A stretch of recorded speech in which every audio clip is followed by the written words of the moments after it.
जो 92 का जो मामला आ रहा है और इसके ऊपर एक मूवी शायद आने वाली है अजमेर फाइल के नाम से, हम उसका फुली विरोध करते हैं। जिन्होंने जो सामने नहीं आ पाई उन्होंने इस मामले में आत्महत्या कर ली, जो विवाहित हो चुका था उन्होंने भी अपनी जीवन लीला बदनामी के दर से समाप्त कर ली। कभी कश्मीर फाइल लाते हैं, कभी केरला फाइल लाते हैं, कभी बर्राण में फाइल ला रहे हैं। तो हम कहते हैं कि गड्ढे मुर्दे उखाड़ने से अच्छा है कि आज वर्तमान में जो हो रहा है उस पर ध्यान दिया जाए। तो दलितों का तो अगर इतिहास देखेंगे अगर आप, तो हाथरस कांड हुए, बहुत से कांड हुए, जहाँ कहीं कुमेर कांड हुआ, भरतपुर कांड हुआ। नमस्कार, आपके साथ मैं आयुषी विजयवर्गीय। कश्मीर फाइल्स और केरला स्टोरी के बाद अब जल्द ही बड़े स्क्रीन पर अजमेर 92 भी दिखाई देगी। ये मूवी आज से 30 साल पहले धार्मिक नगरी अजमेर में घटी एक सत्य घटना पर आधारित है। इस घटना ने सिर्फ अजमेर या राजस्थान को ही नहीं बल्कि पूरे देश को दंग कर दिया था, जब 100 से भी ज्यादा लड़कियों की न सिर्फ न्यूड फोटोज निकाली गई थी बल्कि उनके साथ हैवानियत की सारी हदें भी पार की गई, जिसके बाद कई लड़कियों ने अपनी जान तक दी थी। इनमें देश के कई नामचीन रसूखदारों की बेटियां भी शामिल थी। साल था 1992, जब स्थानीय अखबार में छपी एक खबर ने लोगों के होश उड़ा दिए थे। वो जमाना भले ही सोशल मीडिया का नहीं था, लेकिन खबर आग की तरह फैलने में जरा सा भी वक्त नहीं लगा।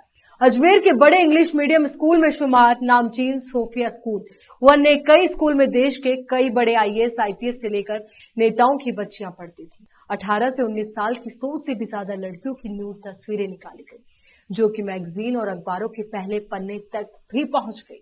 दरअसल सोफिया में पढ़ने वाली लड़कियों के अश्लील फोटो खींचकर ब्लैकमेल किया गया, फिर फार्म हाउस पर बुलाकर लड़कियों का रेप किया जाता रहा और इसकी भनक घर वालों तक को नहीं लगी। धीरे धीरे करके इस घटनाक्रम में लड़कियों की संख्या 100 से ऊपर चली गई। ये सभी लड़कियां प्रभावशाली घरों से आती थी, लिहाजा मामला और गंभीर था। इसके तार अजमेर शरीफ के खादिम परिवार से जुड़े हुए थे। इस यौन शोषण का सारा खेल शहर के सबसे रईस और ताकतवर खानदानों में से एक चिश्ती परिवार के फारूक चिश्ती और नफीस चिश्ती ने अपने साथियों के साथ मिलकर अंजाम दिया। इतना ही नहीं बल्कि फारूक और नफीस यूथ कांग्रेस से भी जुड़े हुए थे। इनके पास न सिर्फ सियासी ताकत थी बल्कि धार्मिक पावर भी थी। इस स्कैंडल में कुल 18 आरोपी घेरे में आए, जिसमें फोटो लैब का मालिक और टेक्नीशियन भी शामिल थे। इस स्कैंडल में जिन लड़कियों की फोटोज खींची गई उनमें से कई लड़कियों ने आत्महत्या कर अपनी जीवन लीला समाप्त कर ली। एक ही साथ 6 से 7 लड़कियों ने सुसाइड कर लिया। इस घटना में सबसे दर्दनाक बात यह रही कि इन लड़कियों के लिए ना समाज और ना ही घर वाले आगे आए, लेकिन मामले के खुलासे में एक कड़ी साबित हुई। आरोपियों के सियासी रसूख के चलते कोई भी आगे नहीं आया। हालांकि बाद में फोटोज और वीडियोज के आधार पर लड़कियों की पहचान की गई, इनसे बात करने की कोशिश की गई, लेकिन समाज में बदनामी के डर से कोई आगे आने को तैयार नहीं। समझाइश के बाद 12 लड़कियों ने मामला दर्ज करवाया, लेकिन धमकियां मिलने के बाद सिर्फ 2 ही लड़कियां डटी रही। इनके बयानों के आधार पर 16 आरोपियों की पहचान की गई, जिसमें से 11 लोगों को गिरफ्तार किया गया और 100 से ज्यादा इन लड़कियों को आज भी इंसाफ नहीं मिल पाया है। कोर्ट में आज भी मामला दर्ज है। जिन लड़कियों के साथ हैवानियत हुई उनकी आज उम्र 50 साल हो गई, लेकिन उनको आज भी इंसाफ का इंतजार है। 2018 में इस मामले का मुख्य आरोपी पकड़ा गया। वहीं अब इस घटना पर आधारित मूवी अजमेर 92 का पोस्टर बाजार में आते ही बवाल मच गया है और इस फिल्म को लेकर लोगों के अलग अलग बयान भी सामने आने लगे हैं। जो 92 का जो मामला आ रहा है और इसके ऊपर एक मूवी शायद आने वाली है अजमेर फाइल के नाम से, हम उसका फुली विरोध करते हैं। ये देश के लिए हित में नहीं है और ये 92 का जो मामला है अजमेर में, ये ब्लैक लोगों को पता नहीं 92 है क्या। उसमें एक काले दिन हुआ करते थे जो लोगों ने सहन किया है। वो बच्चियाँ थी और ऐसे कई परिवार थे जो परेशान हुआ थे। वो तो उन चीज़ों को उजागर करके जनता को दिखाना ये कहाँ तक इंसानियत है। मेरे हिसाब से इसको तुरंत प्रभाव से इसको बैन कर दिया जाना चाहिए और ये मूवी मार्केट में नहीं आनी चाहिए। अगर ये आती है तो वो परिवार जिन्होंने काला सपना समझ के भूल गए थे और उन पर एक बहुत बड़ा कहते हैं ना घाव है, उसको खरीदने का कार्य कर रही है। और इसे आने वाले समय में सिर्फ विरोध के अलावा कुछ नहीं मिलने वाला और नफरत के अलावा कुछ नहीं मिलने वाला है। और 92 ब्लैकमेल कांड है ये, उसके अंदर ऐसे कई परिवार की बच्चे हैं जो हाई लेवल की परिवार के भी हैं, वो गरीब परिवार से भी हैं और वो कांड उचित नहीं है और इस फिल्म के ऊपर तुरंत प्रभाव से रोक लगा देना चाहिए। अजमेर फाइल अजमेर के लिए चाहे देश के लिए उचित नहीं है। ये जब फोटोएं मतलब एक लड़का फंस गया लड़की, तो उसे उसकी फ़ोटो खींच के और उसे कहा कि तू अपनी सहेलियों को लेके आ, अन्यथा तेरी फ़ोटोएँ दिखाएंगे और तेरे को फ़ोटो वायरल करके और तुझे बदनाम कर देंगे। फिर वो लड़कियां एक से एक अब लपती रही, फ़ोटोएँ खिंचवाती रही और अपनी सहेलियों को लाती रही। इनमें कई लड़कियां उच्च परिवारों की थी, उच्च अधिकारियों की थी, जिन्होंने जो सामने नहीं आ पाई उन्होंने इस मामले में आत्महत्या कर ली। जो विवाहित हो चुका था उन्होंने भी अपनी जीवन लीवा बदनामी के डर से समाप्त कर ली। सब कुछ मिला के इस मामले में अभी तक भी असलियत सामने नहीं आई है और कई लोग इन्होंने अब सामने भी नहीं आए हैं, इन्हें लड़कियां सामने आई है बदनामी की डर से। और एक पूरे देश में अजमेर विश्व प्रसिद्ध जहाँ ख्वाजा मोइनुद्दीन चिश्ती की दरगाह है, तीर्थराज पुष्कर है, उसको पूरे देश में इस असली छायाचित्र ब्लैकमेल कांड ने बदनाम करवाया।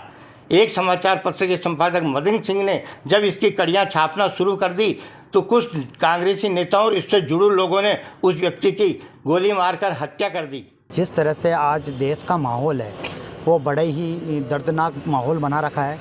कभी कश्मीर फाइल लाते हैं, कभी केरला फाइल लाते हैं, कभी बर्राण में फाइल ला रहे हैं। तो आज समाज की जो पीड़ित महिलाएं हैं या पीड़ित व्यक्ति है उनके साथ अगर कोई घटनाएं घटती हैं तो हम कहते हैं कि गड्ढे मुर्दे उखाड़ने से अच्छा है कि आज वर्तमान में जो हो रहा है उस पर ध्यान दिया जाए।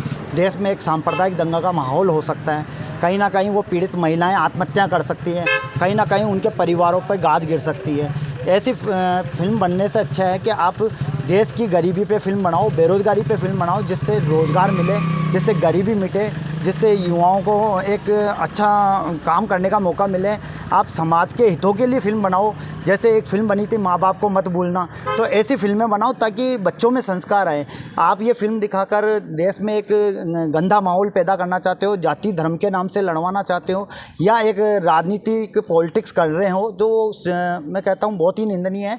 इस तरह की हरकत नहीं करनी चाहिए। ऐसी फिल्मों पर रोक होनी चाहिए ताकि किसी भी महिला हो या किसी भी समाज हो या कोई भी संप्रदाय हो, उनके ऊपर एक नमक छिड़कने का काम किया जा रहा है, उसको जल्द से जल्द रोका जाना चाहिए, उस पर बैन आना चाहिए। आजकल जो है फिल्मों के माध्यम से जो है दर्द के नाम से वोट लेने का जो है माहौल बन चुका है। लोगों का जो दर्द है, जो महिलाएं पीड़ित रही है या कोई सा भी ऐसा कांड हुआ है जिसमें कोई पीड़ित रहा है, जैसा अभी केरला स्टोरी है, पीड़िताएं थी, तो उनके दर्द के नाम से सियासत जो है गलत कार्य कर रही है और ऐसी मूवियाँ बना करके देश में जहर घोला जा रहा है। घटनाएं घटती है, अभी अगर ऐसी घटनाएं घटने लगे तो दलितों का तो अगर इतिहास देखेंगे अगर आप, तो हाथरस कांड हुए, बहुत से कांड हुए, जहाँ कहीं कुमेर कांड हुआ, भरतपुर कांड हुआ।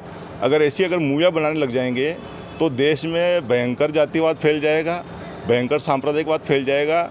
सरकारों को, चाहे राज्य सरकार हो, केंद्र सरकार हो, दर्द के नाम पे सियासत नहीं करनी चाहिए। पूरे समाज पे नमक छिड़कने जैसा है। एक पूरा तबका है जो उस कॉलेज में पढ़ता था और एक पूरे सोसाइटी थी और काफ़ी लोग इसको भूल चुके हैं।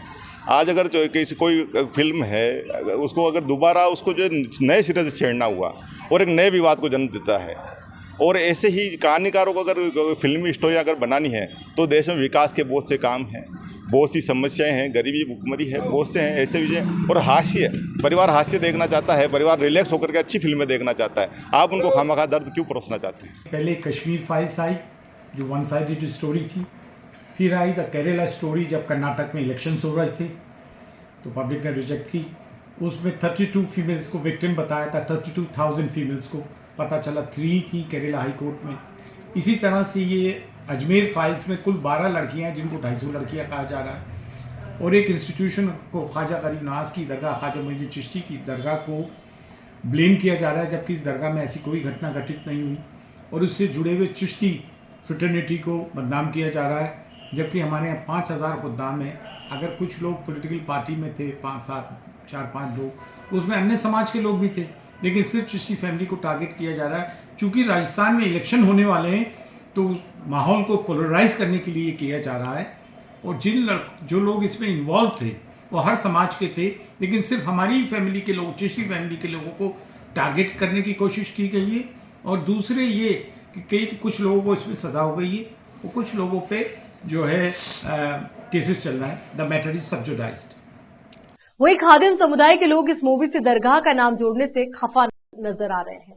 वही राजस्थान में 2023 के आखिर में विधानसभा चुनाव होने हैं और इस मूवी से कहीं ना कहीं चुनाव पर असर पड़ सकता है। इसलिए राजनीति करने वाले नेता भी अपनी असहमति इस मूवी के प्रति दिखा रहे हैं। देखना यह होगा कि ये मूवी अब रिलीज हो पाती है या नहीं। तमाम सवाल हैं, अब देखना यही कि आने वाला वक्त क्या तस्वीर दिखाता है।